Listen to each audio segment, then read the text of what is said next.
Over the years, I have famously disliked Rancid self-titled 2000, their fifth album.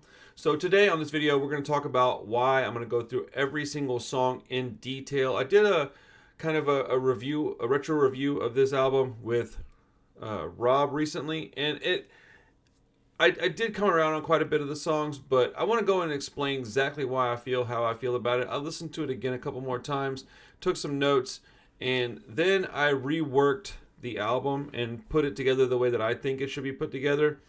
And then at the end, if you're on Patreon, we'll listen to my playlist that I set up. So if not, no worries. But this is just this is a divisive album. I think a lot of people, I would say most people that are fans of Rancid probably really like it. My opinion is an unpopular one, and I'm aware of that. It's okay. I don't really mind because it's just an opinion.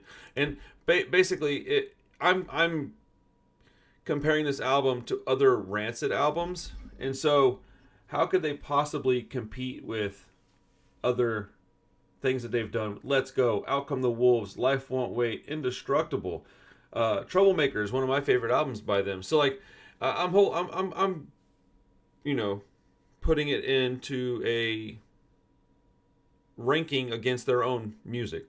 Outside of Rancid, would I rather hear this than most anything that any other band has? Yes, they're my favorite band. So we're going to talk about all of Rancid, self-titled 2000, right now, today. Thank you so much for being here. Sorry. Hope you're having a great day. Before we get into the songs, all the notes and everything, I want to thank all my Patreon members. If you are interested in checking out Patreon, we are now doing monthly giveaways. We have a Discord that's Patreon exclusive. I have at least one or two a month now that are going to be exclusive Patreon like editions of a video. Like this one will have all the music with it. And then I'm going to be doing like backstage, like vlog style band conversations, we'll call it. So there's going to be a lot of content coming up on Patreon now, whereas it took me forever to figure out how I wanted to do that. So first off, if you're a Patreon member, thank you. Second, if you want to check it out, there's a link in the description. I'm going to shut up about it now, but I want to thank everybody that supports me through that way, or supports me in any way. I really appreciate it. If you want to check out our web store or anything like that, the shop, all the Instagram, everything's in the description. Email, too, if you need to talk to me about anything. All right, so Rancid 5 is, like I said earlier, their fifth album. Came out, I think, August 1st, 2000. Makes it right about 25 years old. That's kind of what made me want to do this, is like, 25th anniversary. Let me go and say some positive things about this album, because like I said earlier, I have historically said a lot of negative things about this album. I know based on my first few sentences, you probably thought I was just going to bash the record a bunch. That is not at all what I'm here to do. I am going to be honest about it and tell you what I don't like about some of the things, but there is a lot of good in this record. And it's funny because over the years, I used to really, really dislike this album. And then listening to it for the last couple of years with my channel, I've grown to like a bunch of the songs now. I don't know, man. People change, dude. Opinions change. Tastes certainly change. So, back when this album came out, I had just turned 18 years old. I was living on my own. I was poor. I didn't have a lot that I was excited about. But I was excited about a new Rancid record, right? I'm telling you exactly why I had the opinion of it that I had. I got into Rancid in about 1995 with Out Come the Wolves. I very quickly got interested in Let's Go. And then I lived with those for a couple of years. I got their first album probably a year after Let's Go. After I got Let's Go, probably about a year later, maybe it was sooner than that. I think I acquired their first album on cassette. I just didn't listen to it as much because I liked the sounds of Let's Go and Out Come the Wolves. And eventually I got to where I wanted more, so I listened to their first album again. Or excuse me, not again, but I dove into that record and started like really soaking it in, learning the songs. Then in 1998, we got Life Won't Wait. That album is important to me for a lot of reasons, but one is that it was one of the last things that I got from my father before he died. I got Rancid, Life Won't Wait. I got The Gadgets, At Ease, The Bouncing Souls, self-titled. And I think Dropkick Murphys, Do or Die. I'm not 100% certain of that, but it was like about 4 or 5 CDs that I got for Christmas. and he passed away in January '99. So that album is really important to me. I'm obviously right, but think about it. We have Let's Go, Out Come the Wolves, and Life Won't Wait. I'm even listening to their first album, but mostly I'm listening to Let's Go, Out Come the Wolves, and Life Won't Wait were in heavy rotation. So when I see they have a new album coming out, I was excited. So I'm excited for this new record, right? And so I go to the store and I pick up a copy of it. I actually just jumped up to go look and see if I had a copy to like show you guys what I was going to reference. I don't even own this album. So I see the front cover and I was like, ooh, I like where this is going. All right. The front cover artwork is awesome. It's exactly what I was like kind of hoping for. And then I flipped it over and like even down to the imagery on the back of the record, Rob was bringing up the fact that doesn't even look like Rancid. And it doesn't.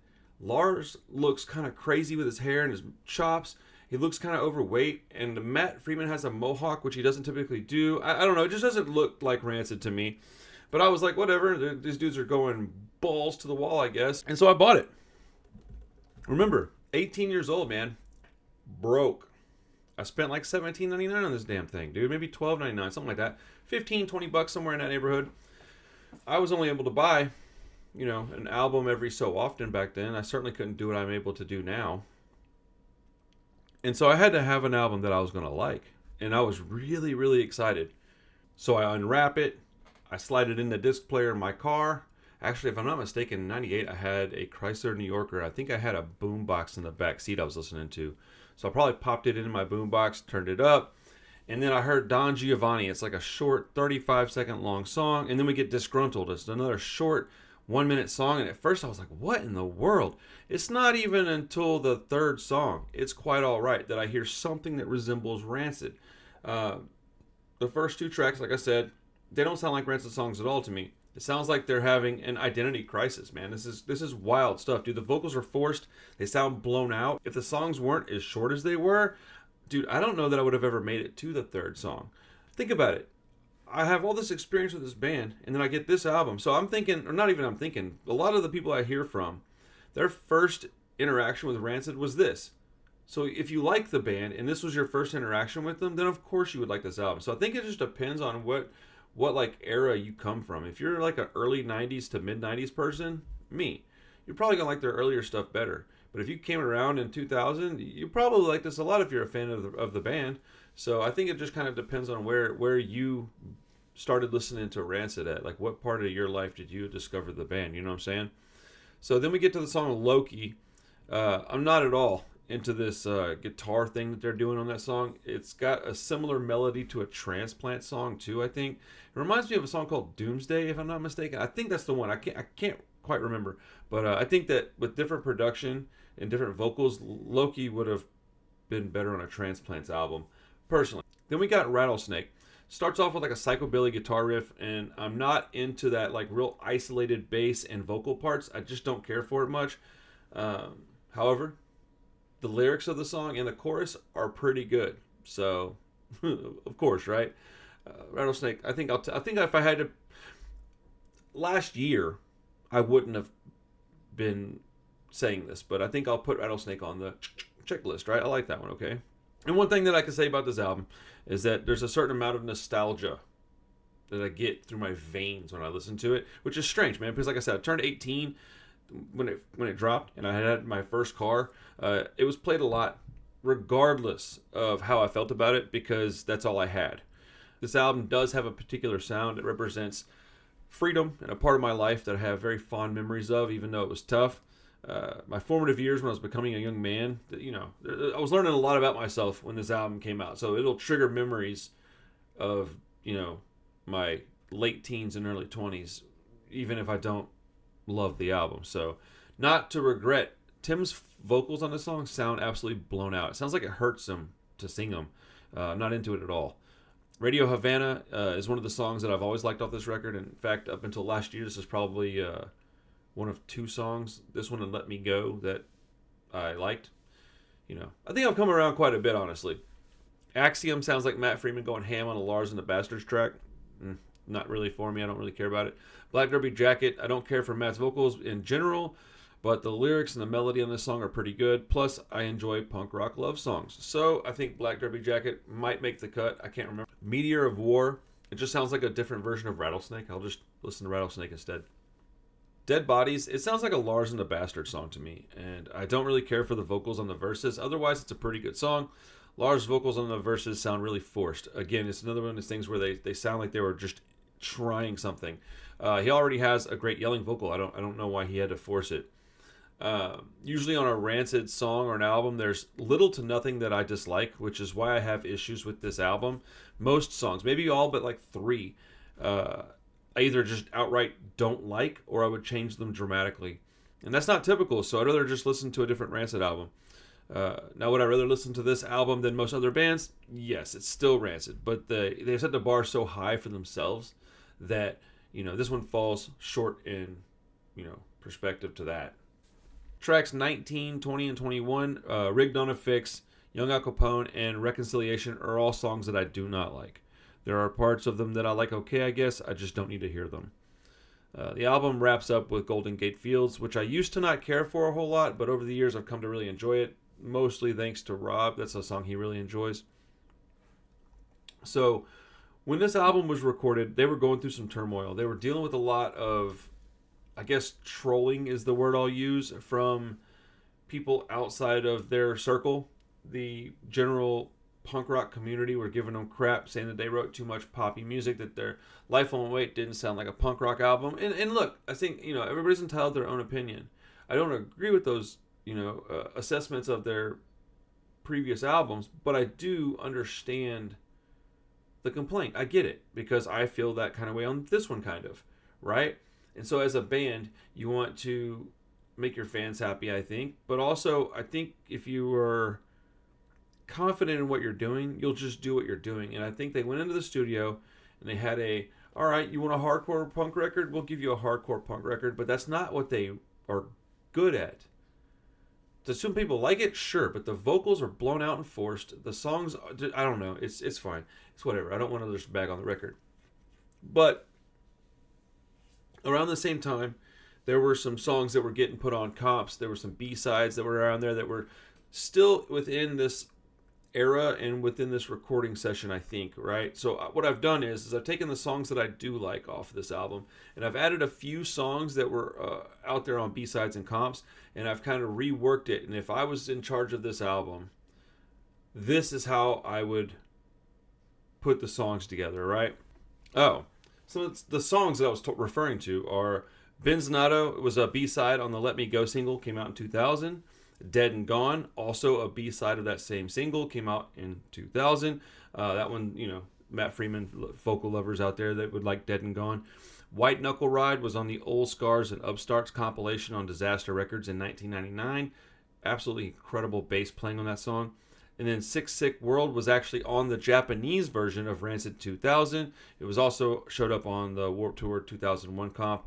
And then there was a Sick Sick World 12-inch single on Rancid Records that came out in 03. But that song was actually written and recorded way before 03. And then Kill the Lights came out in the Old Scars and Upstarts compilation of the same year. So there was 6 other songs from that same era that I think are as good or better than most of the songs on the album. So I'm not sure how they came to the, decision to put what where.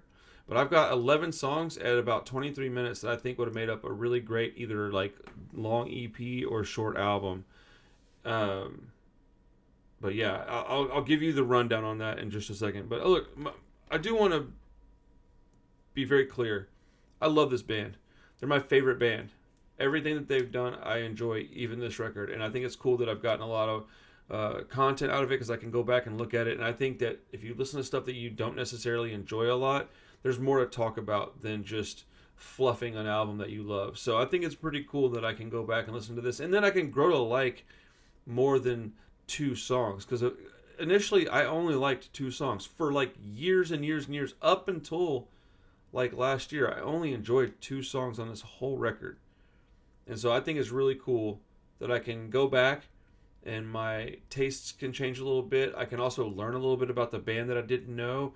I want to talk to these guys and I want to ask them about this record. So if I ever get a chance to talk to Lars, one of the things I want to ask him about is like, hey, what was the process in making this album? Because a thing that I do know for a fact is that the more that I know about a record or a band, the more I'm gonna like that record or band. It happened with the Descendants, happened with the Clash. I just didn't know about them enough, and then I found out something that I didn't know, and it completely changed my opinion on them. The Descendants, I'd never liked them because I didn't like their lyrics. I just didn't get it. And then I watched Filmage, and it completely changed my mind because I understood how Milo operates now, and he reminds me of my kiddo a little bit. I mean, my kid reminds me of him, I guess, is the right way to put it. But like, so it's just about learning, growth. My point is that this is just an exercise for me to get and talk about an album that, while I don't love it as much as I love Out Come the Wolves, it's having a 25th anniversary right now. That's important. This is worth celebrating. So that's why I'm doing this video, not to bash it. I'm doing it to celebrate this album. So if that wasn't very clear, it should be now. Without further ado, let's talk about the lineup that I got, the how I reworked this album. So we're going to start off with, we're going to go with a B-side as the opener. In the same vein as like Out Come the Wolves, where they do Maxwell Murders, their opener, and it's like this kind of comes in, and then all of a sudden it's like da-na-na-na-na-na, da-na-na-na-na-na. It's like really, really fast. Sick World would have been a fantastic opener because it even starts off with like a red herring. It goes bow down down down down down down. And then it starts going. I mean, it's like you can't tell what the pacing of the song is going to be within the first couple of seconds, and then it just kicks into gear. And I like that the vocals, I think, are a little bit better than a lot of the vocals on the song, but the actual like pronunciation of the words is absurd in the song, and I've always found it kind of charming. So this is one that I guess kind of contradicts some of my gripes about the record. I don't know. Feel free to let me know in the comments how stupid I am. Then we'll go, and that's a real short song. It's 1 minute 15 seconds. Then we'll go into Antennas, which I think is a fantastic song. Actually, fantastic's a stretch. There's what, 1, 2, 3. I got 8 songs off this record now. I used to not like the album. I think it's crazy that I've got 8 songs that I like enough to put on my version of the record, quote unquote, right? Also, how many songs was on? Let's see. I think it was a lot.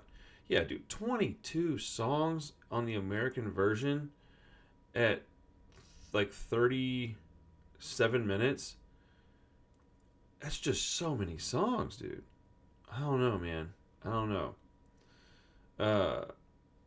Let's see. Oh, I got something else I'll read after we go over to this. So, Antennas. Then we'll go to, we'll slow things down a little bit, and we'll go with It's Quite All Right. Then we'll speed it back up. We'll go with Kill the Lights. Kill the Lights was off that compilation from '99. So we'll bust into that song. Then we'll get into Let Me Go, which is probably I think it's the best song on the album. I think it's probably their most popular one, but it's probably the lead single in this version of the record, right? After that, we'll go with Black Hawk Down, a song that I don't necessarily really love, but I know that's a really popular song, so I think it warrants being on here. And then I like Rwanda after that, keeping kind of a mid-paced song going. And then after that, we'll hit them with Rattlesnake, again, a song that I don't like everything about it, but I do really appreciate the lyrical content on this song, so I think that warrants bringing it on here. Then we'll go with another slower song after that with Radio Havana, and then Dead and Gone. I don't really care for this song. It's kind of like another example of Black Hawk Down. I'm trying to think of this realistically and go, well, other people would probably really, really like this song. Matt Freeman sings on this. It's a punk rock love song. Like, it needs to be on here whether I like it or not, right? And I don't hate it. I just don't love it. But we'll keep the closer Golden Gate Fields. So that ends up being 11 songs at, 23 minutes. Not a long album by any stretch, but I don't think they were trying to make a long album. I still think this fits the mold of Rancid 2000. I personally would love to hear them take this exact album, not my reworking, but take their Rancid 2000, all 22 songs, re-record it with the production of like Tomorrow Never Comes, and I'd like to hear it from that, like through those sounds, because I think part of it, a big part of it, is the production. If the vocals weren't so blown out and they had just sang them like they normally sing, I probably would like this album a lot more than I do. Most of my issues with it are the vocals, but I don't know. It's just a fun exercise, dude.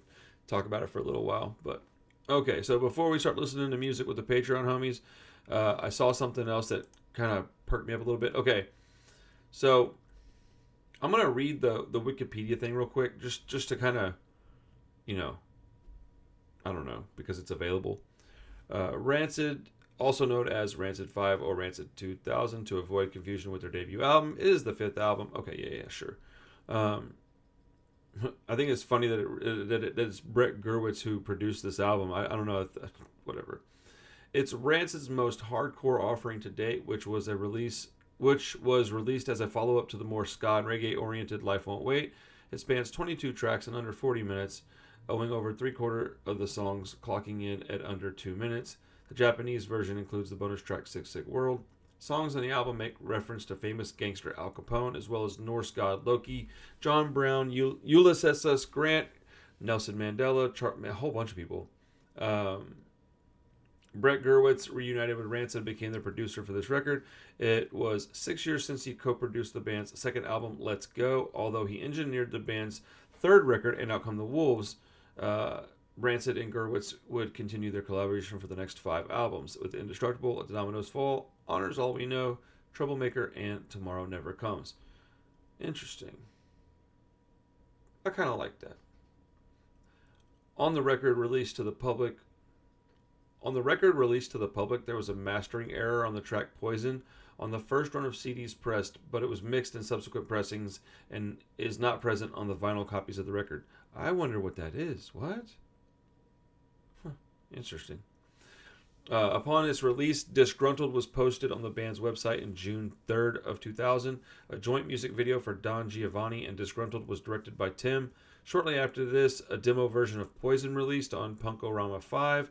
Let Me Go was released on the album's lone official single, while Radio Havana was released as promotional single. Let Me Go was the single. I'm not surprised. It's their most accessible song on the album. Music videos for Let Me Go, Golden Gate Fields, Young Al Capone, I Am Forever, Dead Bodies, Rwanda, Black Hawk Down, Black Derby Jacket, Rattlesnake, Poison, and Loki were also released by the band. After being planned for a release in May of 2000, it was eventually released on August 1st of the same year. In November, the band embarked on a tour of the United States with support from AFI and the Distillers. Between June and August 2001, the group performed on the Warped Tour. Following this, the band appeared at the Reading and Leeds festivals. The album received mostly positive reviews, though it failed to meet the success of Rancid's 3 previous albums. Rick Anderson of AllMusic noted, after several fine, if rather derivative albums of ska-inflected punk rock, and after years of being criticized for relying unduly on gestures lifted from The Clash, Rancid has come roaring out with the harshest and most consistent album of their career. It wouldn't be entirely accurate to say that they've left their influences behind. Rather, they've integrated them more completely and created a sound that is completely satisfying without having to prove anything about its own originality. I can agree with the fact that it's pretty original, but yeah, we'll get back to this in just a second. That sound ends up being something like a cross between the Clash circa 1978 and the hardcore punk of the early 80s Los Angeles scene. Rwanda is a stutter step anthem of sympathy for a devastated country. Corruption has a tonal power chord progression and headlong tempo that Minor Threat would have killed for. I don't know about all that. Black Hawk Down is built on a ridiculously catchy descending bass line and a distinctly oi-flavored sing-along chorus. No ska, no reggae, no dub, just 22 tracks, 38 minutes, with barely a pause between songs, and high tempos all the way. If you're looking for artistic subtlety, go back to the catalog. If all you need is a half hour of undiluted adrenaline, you've come to the right place. Select gave the album a rating 3 out of 5, referring to the album as infectious as they are insufferable. Ha! That's pretty funny. Okay, so what I think here is being said, I think you can look at it as a positive or a negative. they basically say like, oh yeah, Rancid just really played a bunch of, you know, nods to the Clash over the years, which if you think about it, is just not true. Their first album, I don't think sounds anything like the Clash. Let's Go sounds a little bit like the Clash. Out Come the Wolves, there's a lot of Clash, like a lot of Clash influence, right? But I didn't hear a lot of Clash on Life Won't Wait personally. I just don't. Maybe I can hear it in like the way that they wrote the album, but I don't hear it in like the riffs. But anyways, I don't really think there's anything wrong with that. I think they were getting criticized, and they went in and they made an album that they don't ever talk about now. They never play any of the songs off of it. I wonder how they feel about this record. It's interesting. I don't know. I think I used to give it a pretty poor rating. I think 3 out of 5 is probably about where I'm at on it too, because there's only a handful of songs that I really love on it, and then there's a few that I like okay. But like I said, a few years ago that had been completely turned on its head because I liked 2 songs. But yeah, I don't know. It's interesting to go back and look at this stuff. When you have 25 years to really soak it in and marinate on these songs, you'll get a different opinion. And unless you're just not listening to them. I've put in a lot of time listening to this record. I've listened to it. I don't know if I've listened to it 100 times, but I've probably listened to it at least 50. Maybe more than that. But man, back when it came out, I listened to it a lot. I tried to like this album. I just kept finding myself going back to stuff like Life Won't Wait, honestly. Indestructible came out, and I literally, dude, it was like a emotional experience, dude. Indestructible is a fantastic record, too. But if you think about it, Let Me Go was the single. That song could have been on Life Won't Wait. So even when they went and did this record and they were like, oh, look at how punk rock we can be, the most tame, the most accessible and catchiest song on the whole record was the one they chose for the single. Why didn't you choose something like Rattlesnake, or they could have done Black Hawk Down or like Dead Bodies as their single if they were trying to make a point, but they didn't. They chose Let Me Go, which is the song that sounds like it could be on Life Won't Wait. And all I'm saying is that they probably knew that was the most Rancid song on the album. It sounds like a Rancid song. The other ones really don't. So, I don't know. I think a bunch of ska haters like that album. A bunch of people that like just good music would prefer to hear their other stuff. But anyways, let me know how you feel about this record. I want to know in the comments, how wrong am I? And then let me know why. I want to know. I don't want to know just that I'm wrong. That's fine. I can handle that. But why am I wrong? What is it that you like about that record? Tell me the songs that you like. Why? Are there certain things that you like about it? And then without further ado, I'm going to go ahead and play my version of this record for all the people that support me on Patreon. So thank you so much for your time, everybody. If you're here on YouTube, I appreciate it. This is a video that I'm a little nervous to put up, if I'm honest, but I have the utmost respect for this band, and I just don't want to be a fraud, and I'm not going to act like I like something I don't. So, hopefully they don't see this and be like, oh, I fuck him. They have a right to do that if that's what they want to do. But all right. Have a good one. Everybody else on Patreon, buckle up. We're going to listen to this real quick.